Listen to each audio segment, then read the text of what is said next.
네, 안녕하세요. 건강한 의사 서혁지입니다. 오늘은 손목 터널 증후군에 대해서 알아보겠습니다.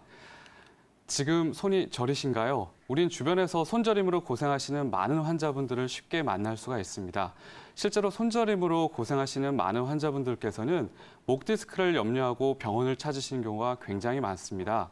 그런데 실제로 저희가 진료 현장에서 검사를 하고 진찰을 해보면 목 디스크가 원인인 경우보다는 손목 터널 증후군이 원인인 경우가 실제로는 더 많은 것 같습니다. 이 손목 터널 증후군은 몇 가지 특징적인 증상이 있습니다. 일단 기본적으로 새끼손가락을 제외한 나머지 네 손가락에서 저림 증상이 나타나고요. 밤에 잠을 자다가 저림 때문에 깰 때가 있을 수 있습니다. 그리고 이제 물건을 잡을 때도 손가락에 힘이 떨어진 것을 환자분께서 느끼게 되시고 일을 많이 하거나 피로감이 심한 날은 평소보다도 더 저림을 심하게 느끼게 되는 특징을 갖고 있습니다. 이 손목 터널 증후군과 가장 많이 비교가 되고 또 환자분들께서 가장 걱정하는 증상이 바로 목 디스크인데요. 목 디스크 같은 경우는 목에 있는 경추에서 디스크가 제 위치를 벗어나 탈출되면서 양쪽 팔로 내려가는 신경을 누르면서 손저림이 발생을 하기 때문에 기본적으로 목과 어깨 부위에 통증을 느끼게 되고요. 저림 부위도 단순히 손만 저린 것이 아니라 목에서부터 손에 이르는 즉 신경이 지나가는 부위를 따라서 저림이 나타나는 특징의 차이가 있습니다. 그러나 환자분께서 특히나 손끝이 저린데 손바닥은 저리지 않는 이런 더욱더 특징적인 증상이 나타난다면 우리는 손목 터널 증후군이 더욱더 확실할 가능성이 높아집니다.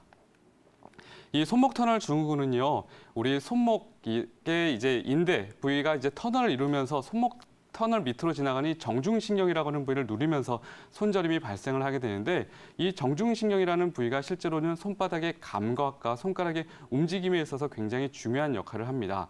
근데 바로 이 정중신경이 압박을 받으면서 증상이 나타나는 것인데요. 검사는 의외로 간단합니다. 양쪽 손등을 마주보게 해서 압력을 가했을 때 손저림이 더욱더 심각하게 나타난다면 그리고 또 초음파 검사를 통해서 이 정중신경이 직접적으로 압박을 받는지 확인을 해서 진단을 내리게 됩니다.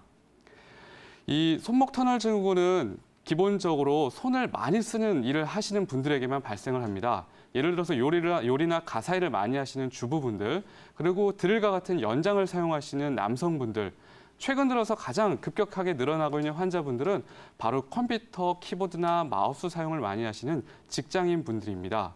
이 손을 많이 사용하는 일을 하게 되면 기본적으로 처음에는 손목의 인대 부위가 발달을 하게 됩니다.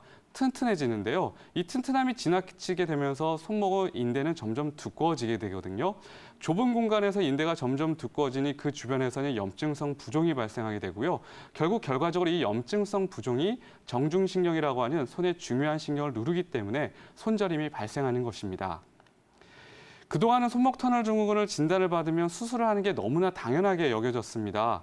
손목 터널, 즉 인대 부위가 신경을 누르고 있으니 그 인대를 잘라내서 신경을 더 이상 눌러주지 않게끔 하면 손저림이 없어지겠죠. 그래서 너무나 쉽게 우리가 인대를 잘라왔습니다.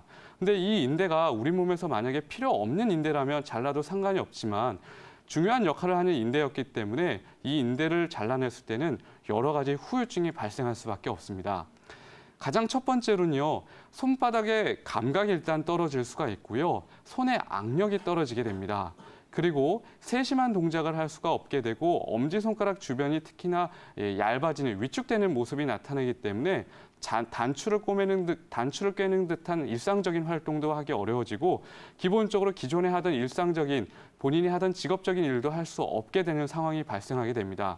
따라서 우리는 결국 수술이 아닌 비수술적인 방법으로 이 손목 터널 증후군을 극복할 수 있는 방법을 모색을 해야 됩니다. 이 한방 치료가 바로 좋은 대안이 될 수가 있는데요. 그야말로 손목 터널 증후군이 한방 치료로 잘 치료된다는 것이 잘 알려지지 않아서 있을 뿐이지 한방 치료를 하게 되면 손목 터널 증후군은 굉장히 신속하게 치료 효과가 나타나게 됩니다. 총 3단계로 치료가 이루어지는데요. 가장 첫 번째로는 봉독 소염 약침을 이용해서 인대 부위에 발생한 염증성 부종을 없애줍니다.